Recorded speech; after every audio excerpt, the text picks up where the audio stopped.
श्री गुरुवंदन। गुरुर्ब्रह्मा गुरुर्विष्णुः गुरुर्देवो महेश्वरः गुरुः साक्षात् परं ब्रह्म तस्मै श्री गुरवे नमः। ध्यानमूलं गुरोर्मूर्तिः पूजामूलं गुरोः पदम् मंत्रमूलं गुरोर्वाक्यं मोक्षमूलं गुरोः कृपा। नित्यानन्दं परमसुखदं केवलं ज्ञानमूर्तिं भवातीतं गगनसदृशं तत्त्वमस्यादिलक्ष्यम् एकं नित्यं विमलमचलं सर्वधि साक्षिभूतं विश्वातीतं त्रिगुणरहितं सद्गुरुं तं नमामि। अज्ञानतिमिरान्धस्य ज्ञानाञ्जनशलाकया चक्षुरुन्मीलितं येन तस्मै श्रीगुरवे नमः। चैतन्यं शाश्वतं शान्तं व्योमातीतं निरञ्जनं नादबिन्दुकलातीतं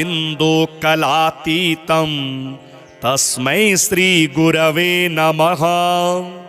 अखण्डमण्डलाकारं व्याप्तं येन चराचरं तत्पदं दर्शितं येन तस्मै श्रीगुरवे नमः।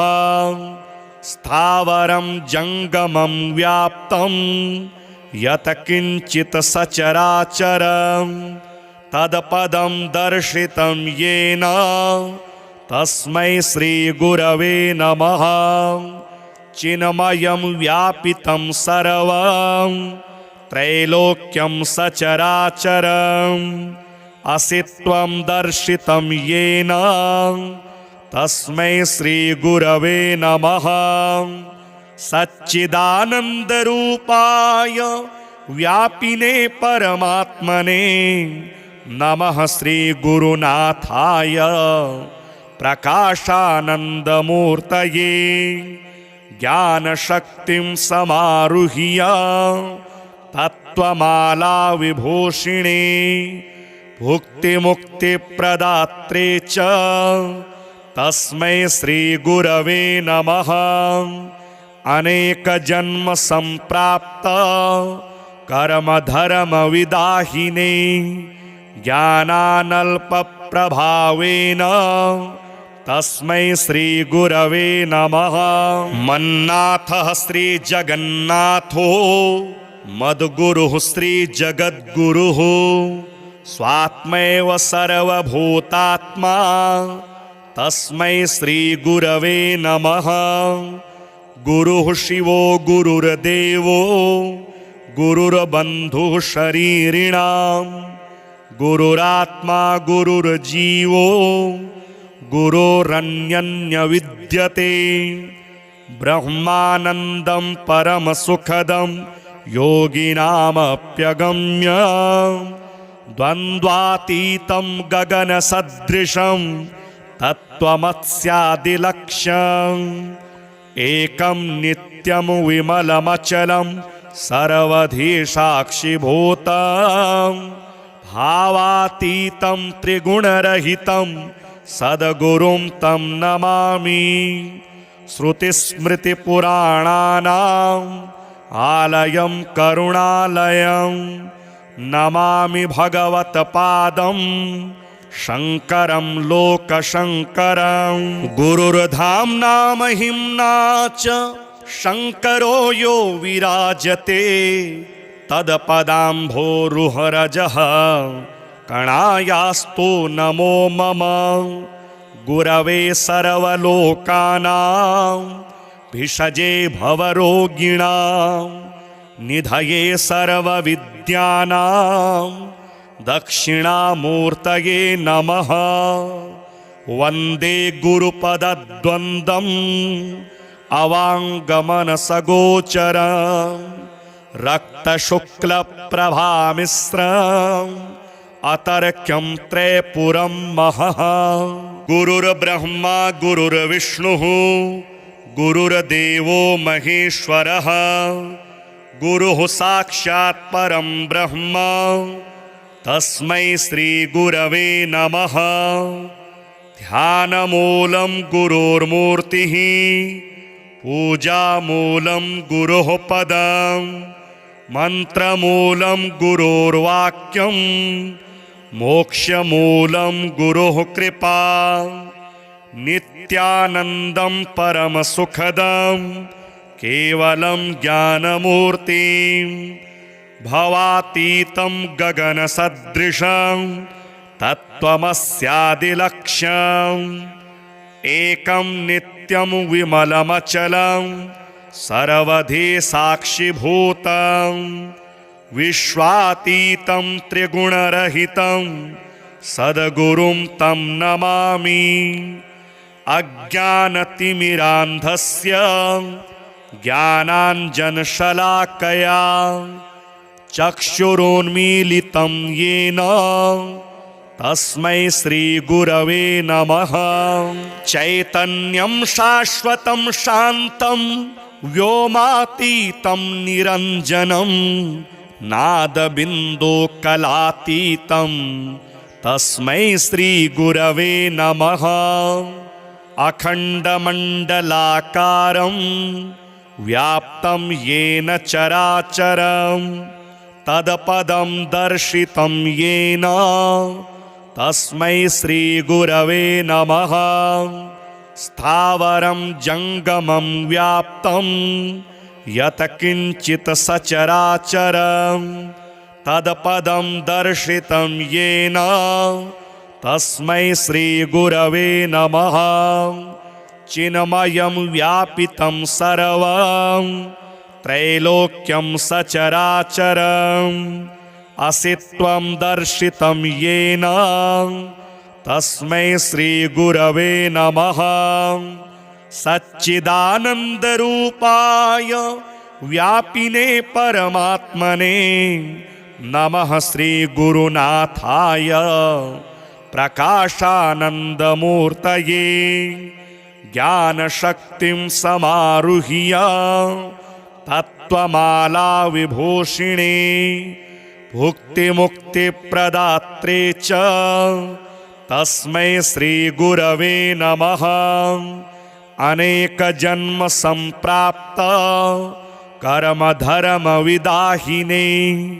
ज्ञानानल्पप्रभावेन तस्मै श्रीगुरवे नमः।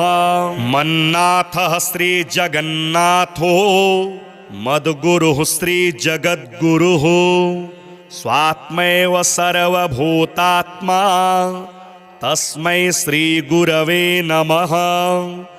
गुरुः शिवो गुरुर्देवो गुरुर्बन्धुः शरीरिणां गुरुरात्मा गुरुर्जीवो गुरोरन्यन्यविद्यते।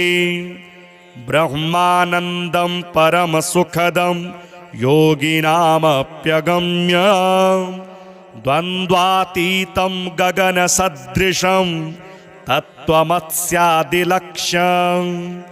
एकं नित्यं विमलमचलं सर्वधी साक्षिभूतं भावातीतं त्रिगुणरहितं सद्गुरुं तं नमामि। श्रुतिस्मृतिपुराणानाम् आलयं करुणालयं नमामि भगवत्पादं शङ्करं लोकशङ्करं। गुरुर्धाम्ना महिम्ना च शङ्करो यो विराजते तत्पदाम्भोरुहरजः कणायास्तु नमो मम। गुरवे सर्वलोकानां भिषजे भवरोगिणां निधये सर्वविद्यानां दक्षिणामूर्तये नमः। वन्दे गुरुपदद्वन्द्वम् अवाङ्गमनसगोचरं रक्तशुक्लप्रभामिश्रम् अतर्क्यं त्रयपुरं महः। गुरुर्ब्रह्मा गुरुर्विष्णुः गुरुर्देवो महेश्वरः गुरुः साक्षात् परं ब्रह्म तस्मै श्रीगुरवे नमः। ध्यानमूलं गुरोर्मूर्तिः पूजामूलं गुरोः पदं मन्त्रमूलं गुरोर्वाक्यं मोक्षमूलं गुरोः कृपा। नित्यानन्दं परमसुखदं केवलं ज्ञानमूर्तिं भवातीतं गगनसदृशं तत्त्वमस्यादिलक्ष्यम्। एकं नित्यं विमलमचलं सर्वधी साक्षिभूतं विश्वातीतं त्रिगुणरहितं सद्गुरुं तं नमामि। अज्ञानतिमिरान्धस्य ज्ञानाञ्जनशलाकया चक्षुरुन्मीलितं येन तस्मै श्रीगुरवे नमः। चैतन्यं शाश्वतं शान्तं व्योमातीतं निरञ्जनं नादबिन्दुकलातीतं तस्मै श्रीगुरवे नमः। अखण्डमण्डलाकारं व्याप्तं येन चराचरं तत्पदं दर्शितं येन तस्मै श्रीगुरवे नमः। स्थावरं जङ्गमं व्याप्तं यत्किञ्चित् सचराचरं तत्पदं दर्शितं येन तस्मै श्रीगुरवे नमः। चिन्मयं व्यापितं सर्वं त्रैलोक्यं सचराचरम् असित्वं दर्शितं येन तस्मै श्रीगुरवे नमः। सच्चिदानन्दरूपाय व्यापिने परमात्मने नमः। श्रीगुरुनाथाय प्रकाशानन्दमूर्तये ज्ञानशक्तिं समारुह्य तत्त्वमाला विभूषिणे भुक्तिमुक्तिप्रदात्रे च तस्मै श्रीगुरवे नमः। अनेकजन्म सम्प्राप्त कर्मधर्मविदाहिने ज्ञानानल्पप्रभावेन तस्मै श्रीगुरवे नमः। मन्नाथः श्रीजगन्नाथो मद्गुरुः श्रीजगद्गुरुः स्वात्मैव सर्वभूतात्मा तस्मै श्रीगुरवे नमः। गुरुः शिवो गुरुर्देवो गुरुर्बन्धुः शरीरिणां गुरुरात्मा गुरुर्जीवो गुरोरन्यन्यविद्यते। ब्रह्मानन्दं परमसुखदं योगिनामप्यगम्य द्वन्द्वातीतं गगनसदृशं तत्त्वमस्यादिलक्ष्यम्। एकं नित्यं विमलमचलं सर्वधी साक्षिभूतं भावातीतं त्रिगुणरहितं सद्गुरुं तं नमामि। श्रुतिस्मृतिपुराणानाम् आलयं करुणालयं नमामि भगवत्पादं शङ्करं लोकशङ्करं। गुरुर्धाम्ना महिम्ना च शङ्करो यो विराजते तत्पदाम्भोरुहरजः कणायास्तु नमो मम। गुरवे सर्वलोकानां भिषजे भवरोगिणां निधये सर्वविद्यानां दक्षिणामूर्तये नमः। वन्दे गुरुपदद्वन्द्वम् अवाङ्गमनसगोचरं रक्तशुक्लप्रभामिश्रं अतर्क्यं त्रयपुरं महः। गुरुर्ब्रह्मा गुरुर्विष्णुः गुरुर्देवो महेश्वरः गुरुः साक्षात् परं ब्रह्म तस्मै श्रीगुरवे नमः। ध्यानमूलं गुरोर्मूर्तिः पूजामूलं गुरोः पदं मन्त्रमूलं गुरोर्वाक्यं मोक्षमूलं गुरोः कृपा। नित्यानन्दं परमसुखदं केवलं ज्ञानमूर्तिं भवातीतं गगनसदृशं तत्त्वमस्यादिलक्ष्यम्। एकं नित्यं विमलमचलं सर्वधी साक्षिभूतं विश्वातीतं त्रिगुणरहितं सद्गुरुं तं नमामि। अज्ञानतिमिरान्धस्य ज्ञानाञ्जनशलाकया चक्षुरोन्मीलितं येन तस्मै श्रीगुरवे नमः। चैतन्यं शाश्वतं शान्तं व्योमातीतं निरञ्जनं नादबिन्दुकलातीतं तस्मै श्रीगुरवे नमः। अखण्डमण्डलाकारं व्याप्तं येन चराचरं तत्पदं दर्शितं येन तस्मै श्रीगुरवे नमः। स्थावरं जङ्गमं व्याप्तं यत्किञ्चित् सचराचरं तत्पदं दर्शितं येन तस्मै श्रीगुरवे नमः। चिन्मयं व्यापितं सर्वं त्रैलोक्यं सचराचरम् असित्वं दर्शितं येन तस्मै श्रीगुरवे नमः। सच्चिदानन्दरूपाय व्यापिने परमात्मने नमः। श्रीगुरुनाथाय प्रकाशानन्दमूर्तये ज्ञानशक्तिं समारुह्य तत्त्वमाला विभूषिणे भुक्तिमुक्तिप्रदात्रे च तस्मै श्रीगुरवे नमः।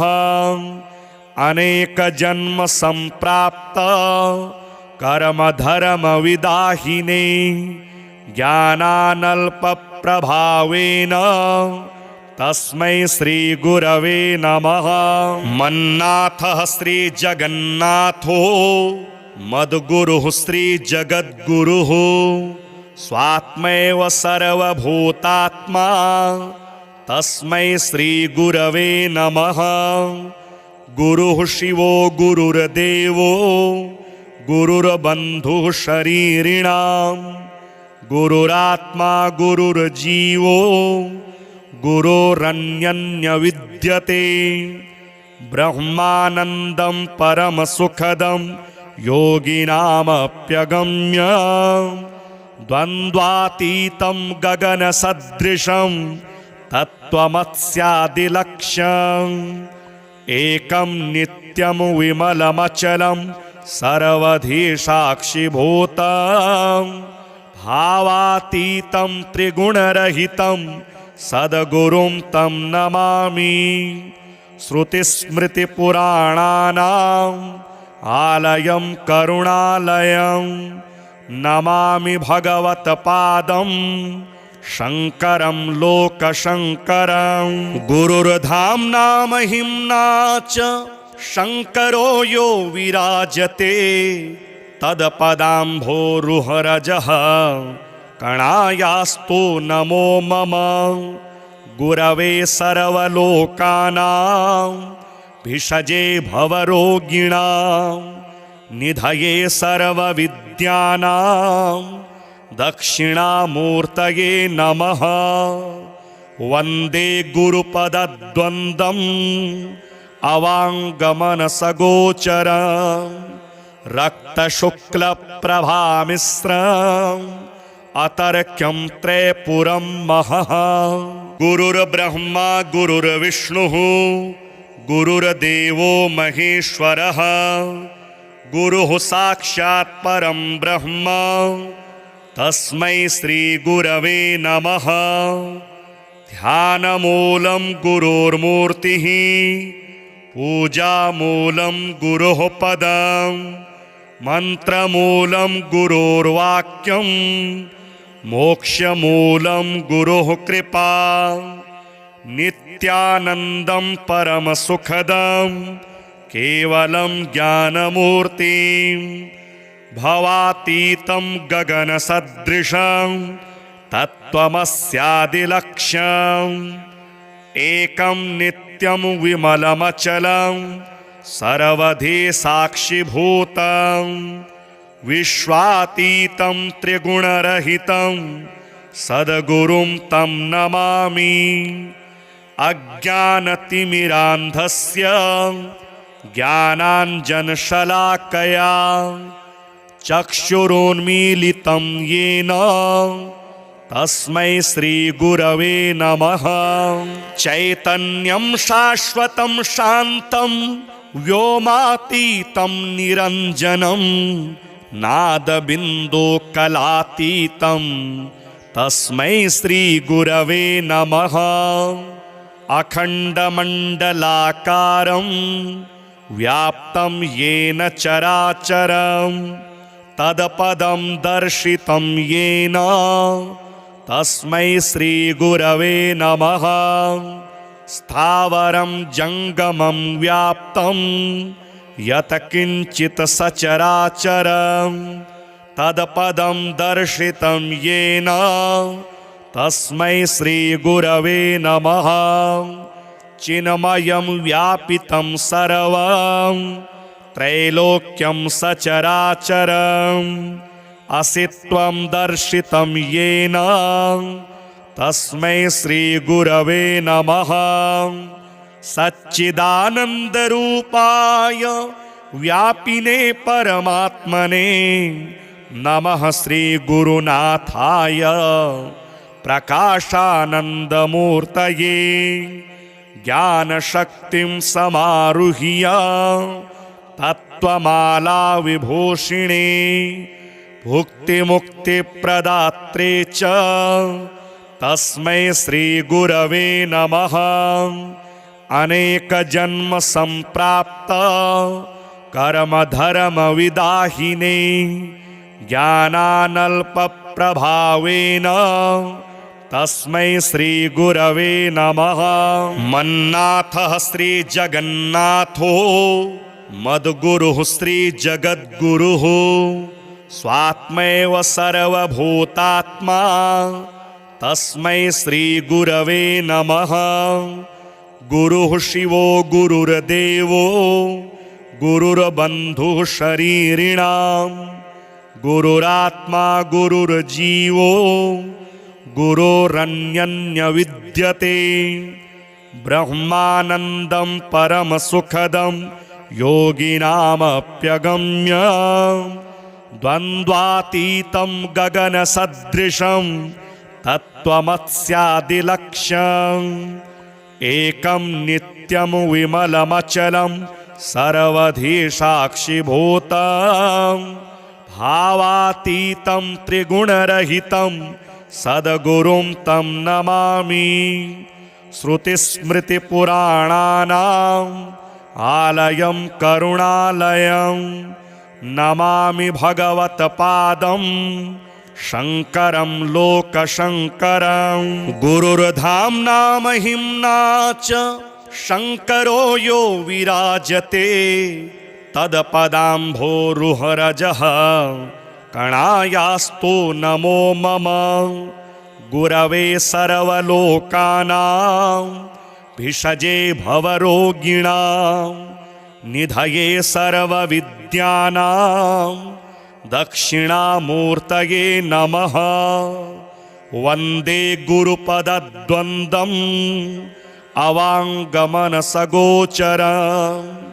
रक्तशुक्लप्रभामिश्रम् अतर्क्यं त्रयपुरं महः। गुरुर्ब्रह्मा गुरुर्विष्णुः गुरुर्देवो महेश्वरः गुरुः साक्षात् परं ब्रह्म तस्मै श्रीगुरवे नमः। ध्यानमूलं गुरोर्मूर्तिः पूजामूलं गुरोः पदं मन्त्रमूलं गुरोर्वाक्यं मोक्षमूलं गुरोः कृपा। नित्यानन्दं परमसुखदं केवलं ज्ञानमूर्तिं भवातीतं गगनसदृशं तत्त्वमस्यादिलक्ष्यम्।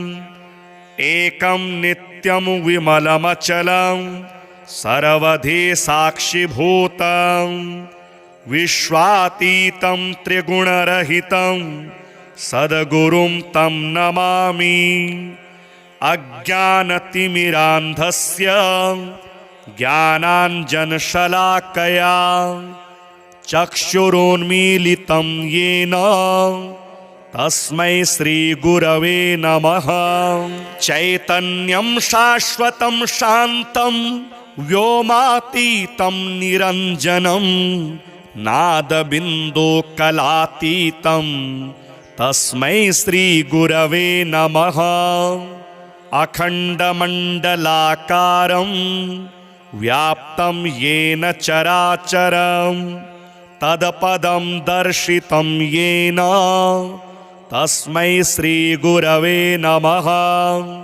स्थावरं जङ्गमं व्याप्तं यत्किञ्चित् सचराचरं तत्पदं दर्शितं येन तस्मै श्रीगुरवे नमः। चिन्मयं व्यापितं सर्वं त्रैलोक्यं सचराचरम् असित्वं दर्शितं येन तस्मै श्रीगुरवे नमः। सच्चिदानन्दरूपाय व्यापिने परमात्मने नमः। श्रीगुरुनाथाय प्रकाशानन्दमूर्तये ज्ञानशक्तिं समारुह्य तत्त्वमाला विभूषिणे भुक्तिमुक्तिप्रदात्रे च तस्मै श्रीगुरवे नमः। अनेकजन्म सम्प्राप्त कर्मधर्मविदाहिने ज्ञानानल्पप्रभावेन तस्मै श्रीगुरवे नमः। मन्नाथः श्रीजगन्नाथो मद्गुरुः श्रीजगद्गुरुः स्वात्मैव सर्वभूतात्मा तस्मै श्रीगुरवे नमः। गुरुः शिवो गुरुर्देवो गुरुर्बन्धुः शरीरिणां गुरुरात्मा गुरुर्जीवो गुरोरन्यन्यविद्यते। ब्रह्मानन्दं परमसुखदं योगिनामप्यगम्य द्वन्द्वातीतं गगनसदृशं तत्त्वमस्यादिलक्ष्यम्। एकं नित्यं विमलमचलं सर्वधी साक्षिभूतं भावातीतं त्रिगुणरहितं सद्गुरुं तं नमामि। श्रुतिस्मृतिपुराणानाम् आलयं करुणालयं नमामि भगवत्पादं शङ्करं लोकशङ्करं। गुरुर्धाम्ना महिम्ना च शङ्करो यो विराजते तत्पदाम्भोरुहरजः कणायास्तु नमो मम। गुरवे सर्वलोकानां भिषजे भवरोगिणां निधये सर्वविद्यानां दक्षिणामूर्तये नमः। वन्दे गुरुपदद्वन्द्वम् अवाङ्गमनसगोचरं रक्तशुक्लप्रभामिश्रं अतर्क्यं त्रयपुरं महः। गुरुर्ब्रह्मा गुरुर्विष्णुः गुरुर्देवो महेश्वरः गुरुः साक्षात् परं ब्रह्म तस्मै श्रीगुरवे नमः। ध्यानमूलं गुरोर्मूर्तिः पूजामूलं गुरोः पदं मन्त्रमूलं गुरोर्वाक्यं मोक्षमूलं गुरोः कृपा। नित्यानन्दं परमसुखदं केवलं ज्ञानमूर्तिं भवातीतं गगनसदृशं तत्त्वमस्यादिलक्ष्यम्। एकं नित्यं विमलमचलं सर्वधी साक्षिभूतं विश्वातीतं त्रिगुणरहितं सद्गुरुं तं नमामि।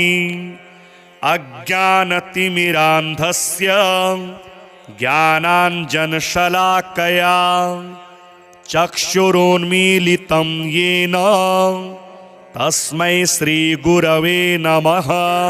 चैतन्यं शाश्वतं शान्तं व्योमातीतं निरञ्जनं नादबिन्दुकलातीतं तस्मै श्रीगुरवे नमः। अखण्डमण्डलाकारं व्याप्तं येन चराचरं तत्पदं दर्शितं येन तस्मै श्रीगुरवे नमः। स्थावरं जङ्गमं व्याप्तं यत्किञ्चित् सचराचरं तत्पदं दर्शितं येन तस्मै श्रीगुरवे नमः। चिन्मयं व्यापितं सर्वं त्रैलोक्यं सचराचरम् असित्वं दर्शितं येन तस्मै श्रीगुरवे नमः। सच्चिदानन्दरूपाय व्यापिने परमात्मने नमः। श्रीगुरुनाथाय प्रकाशानन्दमूर्तये ज्ञानशक्तिं समारुह्य तत्त्वमाला विभूषिणे भुक्तिमुक्तिप्रदात्रे च तस्मै श्रीगुरवे नमः। अनेकजन्म सम्प्राप्त कर्मधर्मविदाहिने ज्ञानानल्पप्रभावेन तस्मै श्रीगुरवे नमः। मन्नाथः श्रीजगन्नाथो मद्गुरुः श्रीजगद्गुरुः स्वात्मैव सर्वभूतात्मा तस्मै श्रीगुरवे नमः। गुरुः शिवो गुरुर्देवो गुरुर्बन्धुः शरीरिणां गुरुरात्मा गुरुर्जीवो गुरोरन्यन्यविद्यते। ब्रह्मानन्दं परमसुखदं योगिनामप्यगम्य द्वन्द्वातीतं गगनसदृशं तत्त्वमस्यादिलक्ष्यम्। एकं नित्यं विमलमचलं सर्वधी साक्षिभूतं भावातीतं त्रिगुणरहितं सद्गुरुं तं नमामि।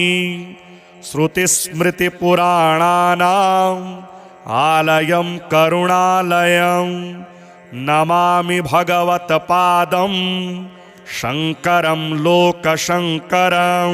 गुरुर्धाम्ना महिम्ना च शङ्करो यो विराजते तत्पदाम्भोरुहरजः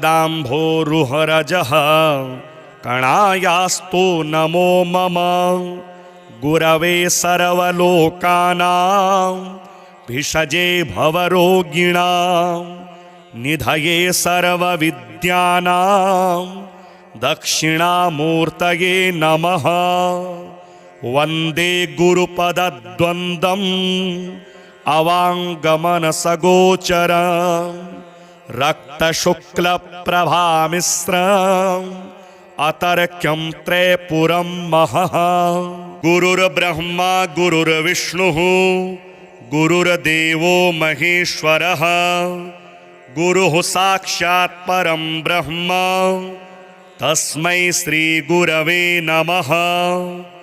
ध्यानमूलं गुरोर्मूर्तिः पूजामूलं गुरोः पदं मन्त्रमूलं गुरोर्वाक्यं मोक्षमूलं गुरोः कृपा।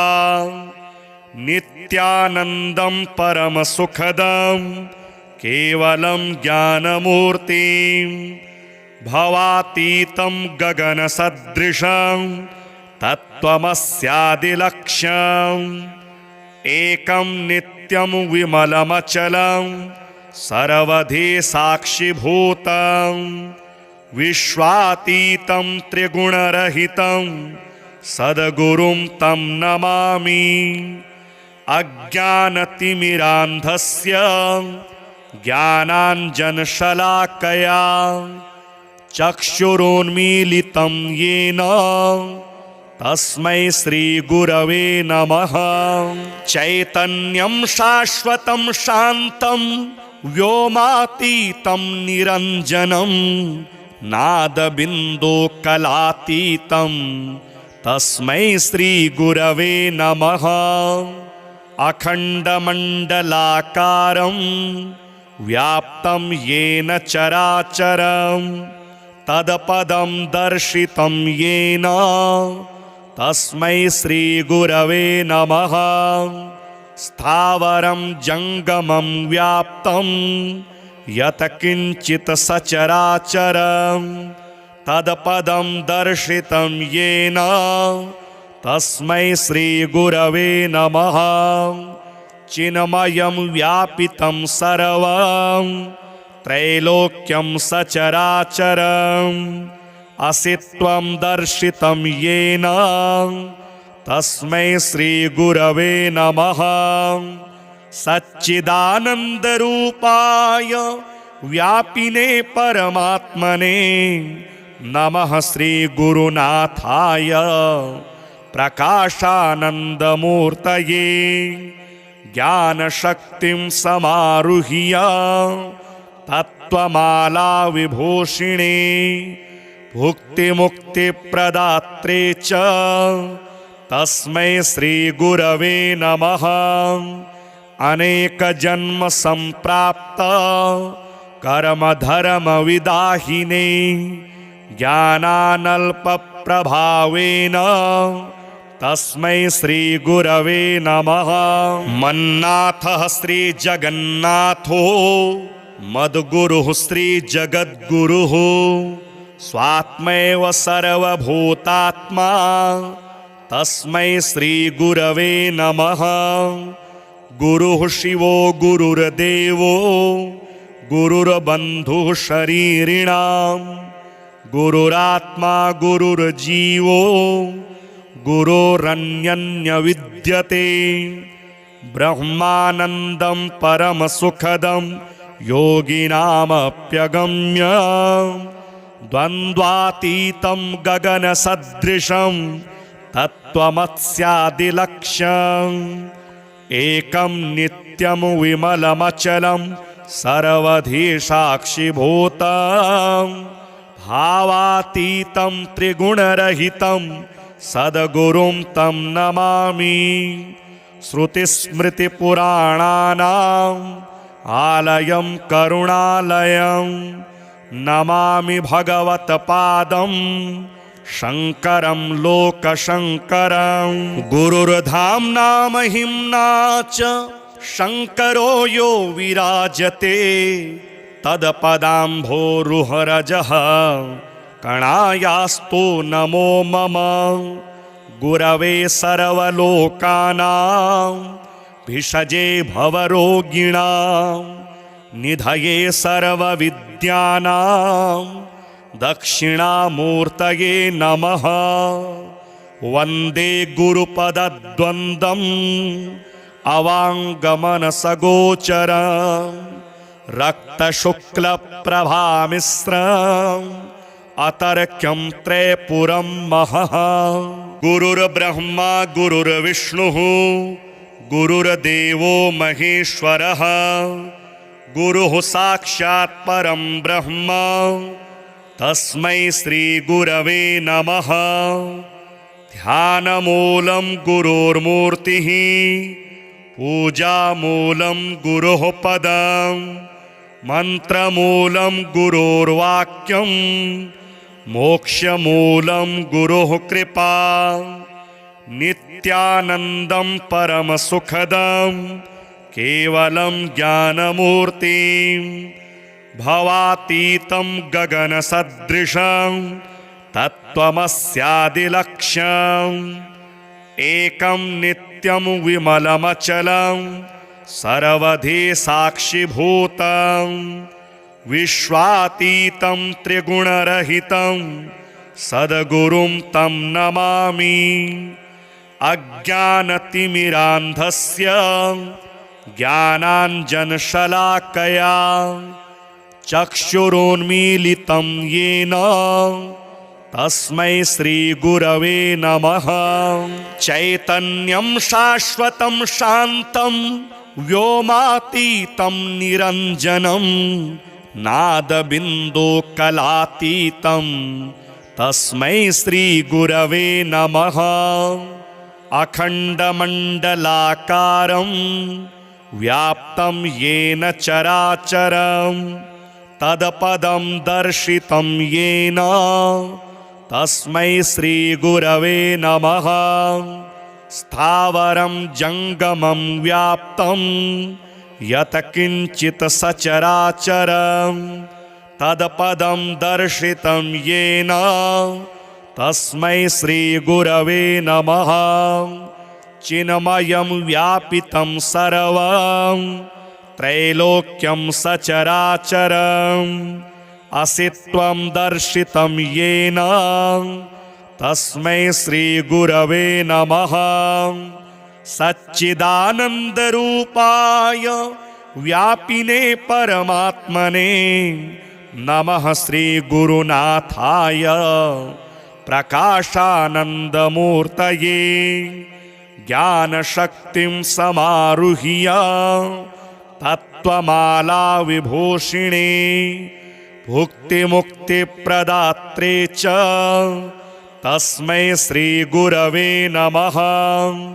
अनेकजन्म सम्प्राप्त कर्मधर्मविदाहिने ज्ञानानल्पप्रभावेन तस्मै श्रीगुरवे नमः। मन्नाथः श्रीजगन्नाथो मद्गुरुः श्रीजगद्गुरुः स्वात्मैव सर्वभूतात्मा तस्मै श्रीगुरवे नमः। गुरुः शिवो गुरुर्देवो गुरुर्बन्धुः शरीरिणां गुरुरात्मा गुरुर्जीवो गुरोरन्यन्यविद्यते। ब्रह्मानन्दं परमसुखदं योगिनामप्यगम्य द्वन्द्वातीतं गगनसदृशं तत्त्वमस्यादिलक्ष्यम्। एकं नित्यं विमलमचलं सर्वधी साक्षिभूतं भावातीतं त्रिगुणरहितं सद्गुरुं तं नमामि। श्रुतिस्मृतिपुराणानाम् आलयं करुणालयं नमामि भगवत्पादं शङ्करं लोकशङ्करं। गुरुर्धाम्ना महिम्ना च शङ्करो यो विराजते तत्पदाम्भोरुहरजः कणायास्तु नमो मम। गुरवे सर्वलोकानां भिषजे भवरोगिणां निधये सर्वविद्यानां दक्षिणामूर्तये नमः। वन्दे गुरुपदद्वन्द्वम् अवाङ्गमनसगोचरं रक्तशुक्लप्रभामिश्रं अतर्क्यं त्रयपुरं महः। गुरुर्ब्रह्मा गुरुर्विष्णुः गुरुर्देवो महेश्वरः गुरुः साक्षात् परं ब्रह्म तस्मै श्रीगुरवे नमः। ध्यानमूलं गुरोर्मूर्तिः पूजामूलं गुरोः पदं मन्त्रमूलं गुरोर्वाक्यं मोक्षमूलं गुरोः कृपा। नित्यानन्दं परमसुखदं केवलं ज्ञानमूर्तिं भवातीतं गगनसदृशं तत्त्वमस्यादिलक्ष्यम्। एकं नित्यं विमलमचलं सर्वधी साक्षिभूतं विश्वातीतं त्रिगुणरहितं सद्गुरुं तं नमामि। अज्ञानतिमिरान्धस्य ज्ञानाञ्जनशलाकया चक्षुरुन्मीलितं येन तस्मै श्रीगुरवे नमः।